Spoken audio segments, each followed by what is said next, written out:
Que bom que você está aqui. Você já conheceu o Clive. Está vindo aí para somar forças e avançarmos ainda mais para a glória de Deus. Eu estava falando com a Fabi. Falei, Fabi, eu preciso ir na minha psicóloga para ela me receitar um remédio que eu não estou dormindo não, com esse negócio da inauguração do Viva, viu? Falou, pastor, psicólogo não receita remédio, pastor. Eu falei, nem um chazinho? Você tem 4? Divide comigo? Então tá bom, pronto, tá resolvido o problema. Obrigado, viu? Falei com a Fabi, um chazinho pelo menos, alguma coisa, né? Tem que ter, não é possível. Estamos ansiando aí por esse lindo momento de gratidão. E eu queria muito que você se organizasse para poder estar lá conosco, viu? Esse casal bonito aqui, ó, Rômulo e Bia. Vocês já conhecem eles. Eles estiveram no início com a comunidade, estão voltando para continuar fazendo parte aqui da comunidade, viu? Ah, meu Deus do céu, eu não sabia que esse povo é fingido demais. Meu Deus do céu. Mas tudo isso é verdadeiro, viu? É muito bom ter vocês com a gente. Não, isso mostra como eu preciso ir no psicólogo, né? Atrás desse casal bonito tem outro casal bonito, que é o Mateus e a Sara. O Mateus chegou recentemente em Luiz Eduardo Magalhães, ele é o tesoureiro do Colégio Adventista de Luiz Eduardo Magalhães. E ao lado dele está a esposa Sara. A Sara é orientadora pedagógica de um dos segmentos lá. Aí me apertou. Qual que é o segmento? O Fundo 2 e o médio. Pronto, tá bom? Então são amigos queridos. Calma, vou chegar. Obrigado. Eu nem tinha visto, mas obrigado. Vou chegar lá. Calma, Zé. Ao lado, Bia, como é o nome da sua mãe? Aí você. Islenita. Estelita. Pequena Esther. Estelita. Dona Estelita, é uma alegria ter a senhora conosco aqui, viu? Eu já tinha vindo alguma vez na comunidade viva? Gostou? Tá gostando? Ainda não?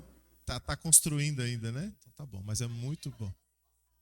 Vai, vamos levar ela para almoçar até o final do almoço. Ainda tem a prorrogação, o almoço, para a gente ganhar ela, né? Mas é uma alegria ter a senhora conosco, viu? Sinta-se bem. Tem mais alguém que eu esqueci, Sani? Me ajude. Não? Daqueles que... O restante é boa prata da casa, né? Gente boa. Amigos, vamos estudar a Bíblia e aproveitar bem o tempo que temos para ouvir Deus falar, continuar melhor, falando ao nosso coração. Você está com a sua Bíblia? Por gentileza, abra lá no livro de Josué, capítulo 20. Vamos usar esse texto para ouvir Deus falar ao nosso coração, tá bom? Josué capítulo 20, procure com calma. Está aí no finalzinho do Pentateuco, praticamente. Um livro extraordinário. Vai falar aí da sucessão da liderança, Moisés e Josué, e da entrada do povo na terra prometida. Capítulo 20, Ravena, capítulo 20. Acharam? Hoje vamos falar de um tema incrível da Bíblia. Para falar disso, eu queria que você imaginasse que tocar no assunto de refúgio em tempos de guerra nos traz conforto. Talvez não, com certeza você não está envolvido em uma guerra bélica, tendo que pegar em armas, mas todos nós estamos envolvidos num grande conflito, todos nós. E quando a gente pensa em conflito e olha para dentro de nós, há um conflito constante com o eu. E há quem diga, e eu até concordo, que essa é a maior de todas as nossas batalhas. Ontem, na correria do dia, um amigo lá de Salvador, foi pastor lá, me mandou uma mensagem. Ele está na Fátima e ele disse, brother, você está aí? E eu falei, estou. Quando eu falei estou, ele colocou um coraçãozinho preto. E eu já imaginava que de fato alguém que conhecíamos em comum tinha descansado. E ele falou, amigo, não fale porque a mãe e os pais ainda não sabem, mas o Rodrigo acabou de descansar. E eu falei para ele, você tá brincando com o Rodrigo? Eu falei, amigo, o Rodrigo tem 30 anos. Fez 30 anos, inclusive ontem. Como é que morre no dia do aniversário? Ele disse, pastor, o Rodrigo planejou viver apenas 30 anos e ontem tirou sua própria vida. Ele era um dos que organizava a nutrição lá no restaurante da Fátima. Estava de férias em Salvador e isso aconteceu. Eu falei, você está brincando, né? Porque eu fiz o casamento do Rodrigo. Eu fiz o casamento dele quando fui pastor lá da igreja da Boca do Rio. E ele falou, não estou brincando. E eu fiquei pensando, e conversamos um pouco. Não estamos envolvidos numa guerra bélica, mas estamos envolvidos num grande conflito. Quando pensamos em nós, todos nós travamos as nossas próprias batalhas. Então, traz conforto falar de refúgio em tempos de batalhas.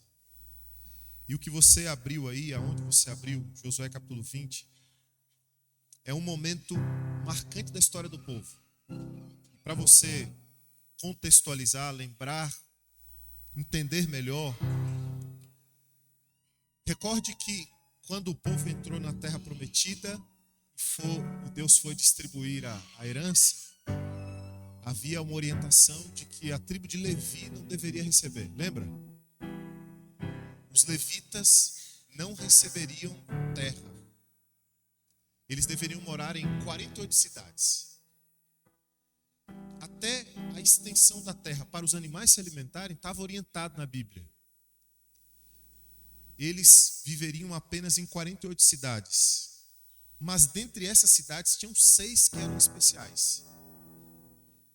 E eram consideradas cidades de refúgio. E essas cidades aparecem na Bíblia, no livro de Gênesis, Êxodo, Número, Deuteronômio e aqui no livro de Josué. É a porção que mais traz detalhes sobre as cidades de refúgio. E havia uma intenção por detrás da separação dessas cidades para serem cidades de refúgio. Você lembra? Quem deveria se abrigar em uma cidade de refúgio? Lembra? A cidade de refúgio não era para qualquer criminoso indiscriminado, não era. A cidade de refúgio era para alguém que tinha cometido um crime, deixa eu ver se eu acerto aqui, se eu não acertar, a Chayenne ajuda. Não, o culposo. Culposo é sem intenção? Perfeito. Então eu estou lá, e a Bíblia inclusive usa esse exemplo, estou lá cortando lenha, a lâmina do machado escapa, pega em alguém, a pessoa vem a óbito, eu posso correr até a cidade de refúgio e receber abrigo. Mas se o crime fosse doloso, o Goel é o nome hebraico para o vingador do sangue. Esse camarada poderia ir lá, e era olho por olho e dente por dente. Poderia requerer justiça com a própria mão. Mas se fosse culposo, sem a intenção de causar dano, eu podia correr e me abrigar na cidade de refúgio. Ao entrar na cidade de refúgio, o vingador que estava correndo atrás de mim não podia mais entrar. Eu permanecia lá, o meu caso era tratado na porta da cidade com os anciãos, e eu poderia ficar abrigado lá, e quando o sumo sacerdote morresse, eu podia voltar para viver na minha terra, de onde tinha fugido, sem que de fato fosse alvo da vingança daquele que tinha perdido o ente querido. Então Deus separou as cidades de refúgio e orientou a Moisés. Moisés não entrou com o povo, Josué entra, e agora Josué está separando as cidades de refúgio. E elas tinham um lugar específico para ficar. E nós vamos ler isso agora no capítulo 20 do livro de Josué, depois de toda essa introdução, para você entender aquilo que Deus quer te falar. Acompanhe comigo, diz assim, verso 1. Disse o Senhor a Josué: diga aos israelitas que designem as cidades de refúgio como lhes ordenei por meio de Moisés, para que todo aquele que matar alguém sem intenção e acidentalmente possa fugir para lá, proteger-se do vingador da vítima. Quando o homicida involuntário fugir para uma dessas cidades, terá que colocar-se junto à porta da cidade, expor o caso às autoridades daquela cidade. Eles o receberão, lhe darão um local para morar entre eles. Caso o vingador da vítima o persiga, eles não o entregarão, pois matou seu próximo acidentalmente, sem maldade e sem premeditação. Verso 6. Todavia, ele terá que permanecer naquela cidade, até comparecer a julgamento perante a comunidade, e até morrer o sumo sacerdote, que estivera servindo naquele período. então poderá voltar para a sua própria casa, a cidade de onde fugiu. Estou lendo na Bíblia tudo que expliquei, porque não é assim diz o pastor, né? É assim diz a palavra do Senhor. Então acompanhe aí para você ter certeza disso. No verso 7, assim eles separaram Quedes na Galileia, nos montes de Naftali, Siquém nos montes de Efraim, Quireate-Arba, que é Hebrom, nos montes de Judá, no lado leste do Jordão, perto de Jericó, designaram Bezer, no planalto desértico da tribo de Ruben, a Ramote, em Gileade, na tribo de Gade, e Golã, em Bazã, na tribo de Manassés. Qualquer israelita ou estrangeiro, residente que matasse alguém sem intenção, poderia fugir para qualquer dessas cidades, para isso designadas, e escapar do vingador da vítima, antes de comparecer a julgamento perante a comunidade. Deus orienta Moisés, Josué entra com o povo, e agora ele está separando 3 do lado de cá do Jordão, 3 do outro lado do Jordão. As cidades tinham nome, posição geográfica, e elas deveriam, segundo os textos bíblicos, quando você pega todos esses momentos onde as cidades são citadas e cruzam, você percebe que as cidades deveriam ter pelo menos 5 características. A cidade, para ser uma cidade de refúgio, tinha que ser assim. Se perdesse qualquer uma das características, já não era mais a cidade de refúgio. E quando você vai para as características, desculpe, não é uma alegoria, mas é uma analogia, porque estudando as características, os critérios, eu fiquei pensando, parece a igreja. Parece que as cidades de refúgio eram um tipo da comunidade adventista do Viva. Porque parece que Deus está dizendo o que disse para Moisés e Josué para nós hoje.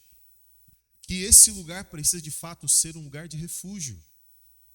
E olha só as características. Primeiro, a cidade deveria ser acessível. A orientação de Deus ao colocar geograficamente as cidades nos lugares que elas deveriam estar era que qualquer pessoa de qualquer lugar da terra onde eles estavam tomando posse alcançava uma cidade de refúgio correndo um dia. Precisava correr mais do que 2 dias, Suian. Eu estou aqui, a Helenilha deu risada porque deve ter pensado, esse povo devia ter um condicionamento físico tremendo, né? Estava ali, cometeu um crime, para qualquer direção que ele corresse. Corria um dia, achava uma cidade de refúgio, acessível. Eu fico pensando, a comunidade viva precisa ser acessível. Para todos que correndo queiram chegar aqui. Portas abertas. Segundo critério, tinha que ser sinalizada. Não era uma cidadezinha escondida no meio das montanhas. Cadê? Era aqui mesmo, falaram que era aqui. Não, é sinalizada. Correu, olhou, é ali. Cheguei aonde precisava. Para encontrar refúgio, encontrar abrigo, encontrar segurança. Terceiro, era para todos. O texto que você leu diz assim, ó, qualquer israelita ou estrangeiro. Não importa de que denominação é. A cidade de refúgio, ela é acessível, sinalizada e aberta para todo mundo. Para quem vem de bermuda, só não dá para receber alguém que vem sem nada. A gente recebe e coloca alguma coisa por cima. Mas é de qualquer jeito que vier.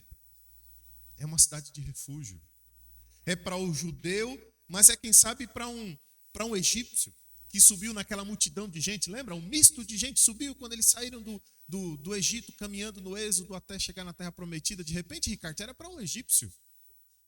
Ninguém chegava na cidade de refúgio e dizia assim, me dá aí o seu passaporte, Luan, para me saber se de fato você é brasileiro, tem o visto, tomou a vacina, pode entrar adequadamente. Não, entre, vamos te receber. Acessível, sinalizada e para todos. E eu já falei para vocês que se no projeto que o Luan fez da igreja e em todas as boas ideias que o Fábio e o Bruno têm, se eu pudesse mudar alguma coisa lá no Vivo, eu colocaria uma placa dizendo proibida a entrada de pessoas perfeitas. É para todos que se acham imperfeitos e precisam melhorar de alguma forma. É para gente como a gente. Que não está numa luta bélica com a arma na cintura, mas trava os seus conflitos. E se nós armássemos um tabuleiro para expor as guerras que enfrentamos, quem sabe seríamos mais empáticos uns com os outros, né, Fabi? Estamos no mesmo caminho, na mesma jornada. Enfrentamos as mesmas lutas. Quarto, A cidade deveria estar de portas abertas, 24 horas. Não dá para chegar lá e bater e o porteiro está dormindo. O sentinela foi resolver alguma coisa. Chega e entra, porque a porta está aberta. E quinto, por último, diz, ele tem que receber uma casa, comida e tem que ficar lá. Entra, faz parte, senta, pertence, se alimenta, come.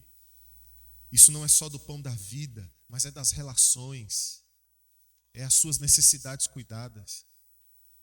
Eu tenho plena convicção que a comunidade Viva tem se erguido como uma cidade de refúgio em Luiz Eduardo Magalhães. E com tudo aquilo que tem acontecido nas quartas, nos encontros no sábado, em todos os outros encontros, a gente tem percebido isso. Na quarta-feira, na quinta-feira melhor, no momento Palavra Viva, tem o Ismael, que é o filho da Anne. E ele falou para mim, pastor, eu fui numa igreja recentemente, e sabe o que mais me chamou a atenção? Eu falei, o que foi? Eu já estava pensando, ai meu Deus, será que a gente perdeu ele? Tem que amarrar ele aqui. Oh, Jesus, o que eu faço, pai? E ele falou, pastor, sabe o que mais me chamou a atenção? A Marli, que é nossa aluna fiel, estava aqui e ouviu. Ele disse, o que mais me chamou a atenção é que eles parecem o Viva. Eu falei, parecem como? Eles abraçam todo mundo também, acolhem todo mundo. Eu falei, olha que povo esperto, né? Mas eu fiquei feliz porque, olha a referência que ele tem de chegar aqui e se sentir bem, receber alimento, ser abraçado. A comunidade Viva é, sem sombra de dúvidas, uma cidade de refúgio. O que era uma cidade de refúgio? Eram acessíveis a todos, dos lugares específicos, toda a classe social entrava.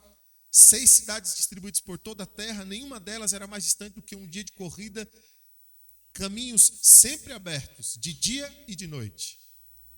Mas há um texto no livro Patriarcas e Profetas que me tira dessa analogia, não alegoria, mas dessa comparação e me faz entender um outro significado das cidades de refúgio.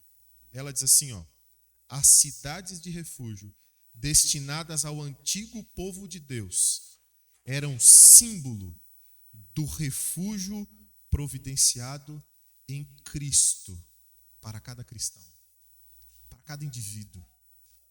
Ela diz, sabe o que eram as cidades de refúgio?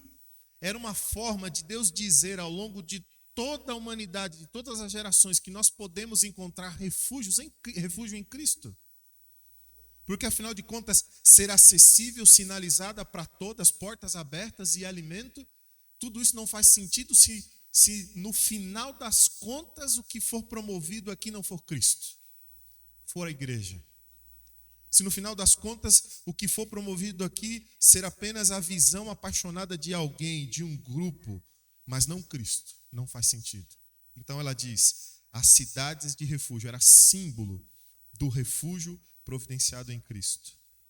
As cidades tinham nome, e cada nome parece que exemplifica ou simboliza o tipo de refúgio que podemos encontrar em Jesus, e eu quero terminar aqui. Para que você escolha, em meio aos seus conflitos, mais do que se refugiar no Viva, se refugiar em Cristo. O sonho de todos nós, é que a comunidade Viva abra 24 horas por dia, todos os dias da semana. Mas mais do que se refugiar no Viva, é que você se refugie em Cristo. Mais do que vir até uma comunidade, que você venha com um propósito e que ao chegar aqui você encontre o que de fato procura. Nas relações uns com os outros, possamos enxergar um pouco de Jesus. A primeira cidade, quem lembra qual era o nome da primeira cidade? Não lembra mais, né? Mas eu vou dizer, Quedes.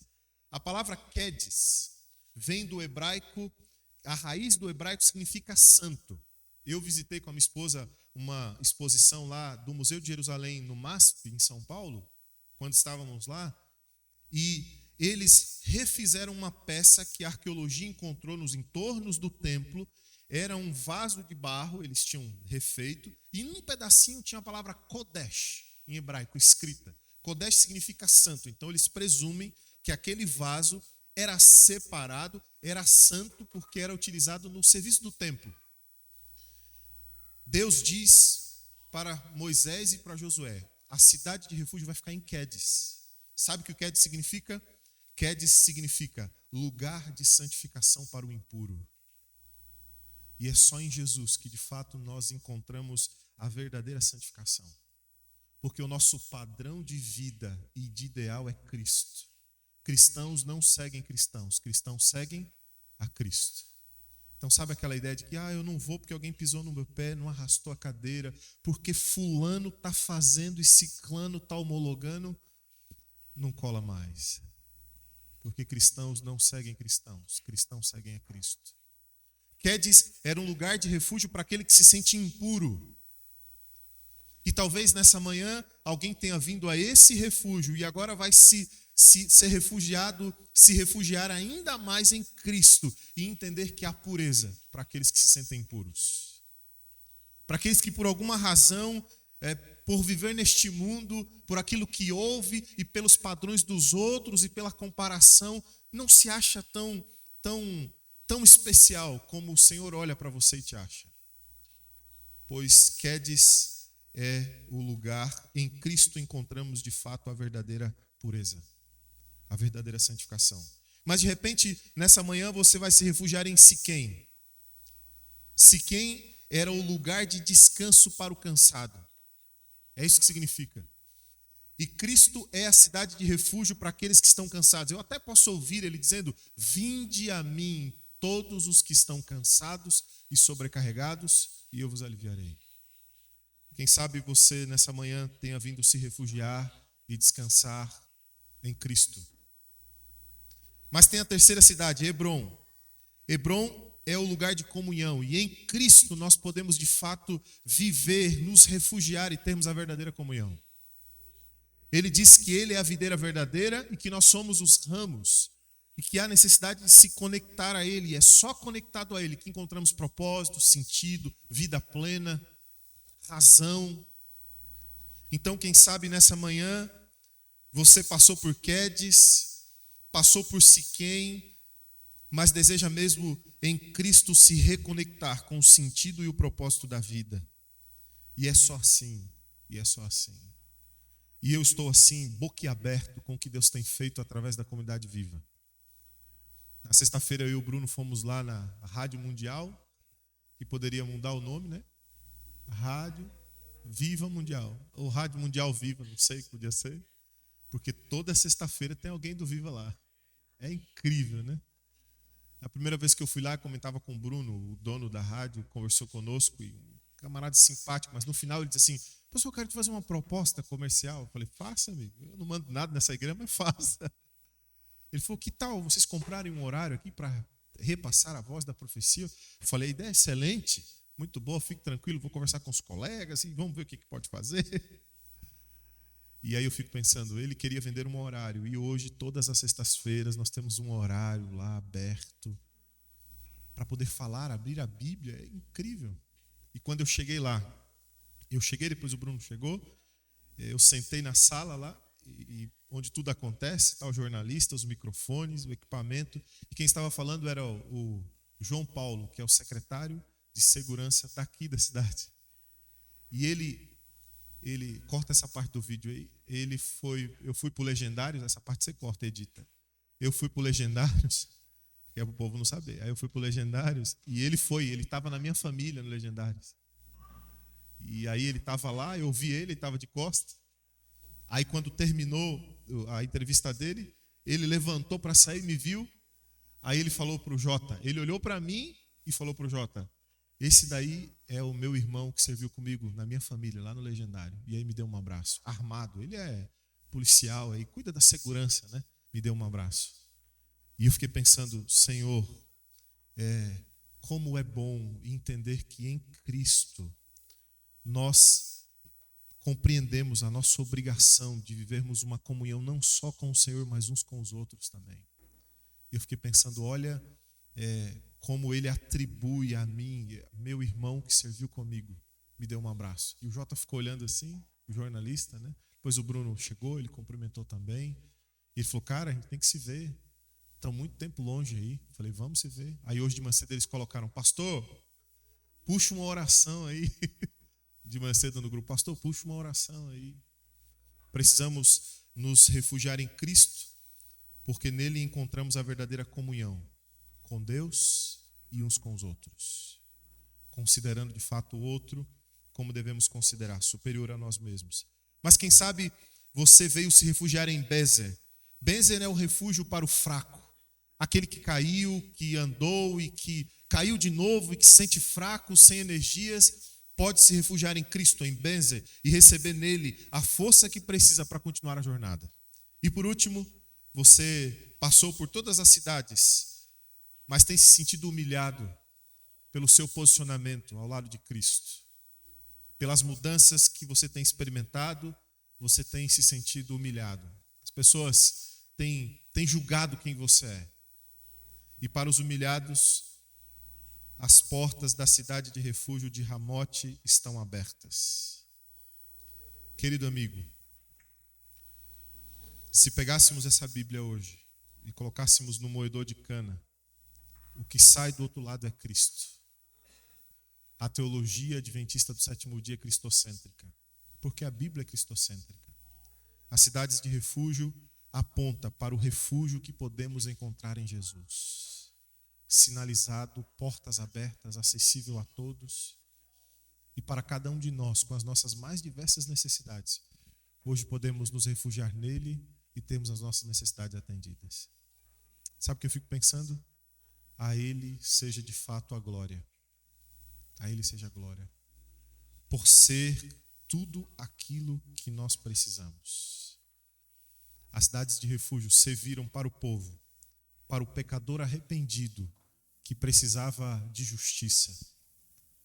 Hoje o Viva é um caminho para nos levar ainda mais, para nos refugiarmos naquele que de fato é justo e pode suprir as nossas maiores necessidades. Que ao sair daqui nessa manhã, você se sinta refugiado nele. Mas a ele a glória por isso. E eu queria convidar você a se colocar em pé para nós louvarmos mais uma vez a ele. Vamos cantar uma linda música que pode expressar de fato a sua convicção de que a ele seja, que ele é o dono de tudo, a ele é o mérito por tudo que tem feito por nós, a ele nossa gratidão pela porta aberta, a ele é a glória. Então fique em pé, vamos louvar juntos ao Senhor e logo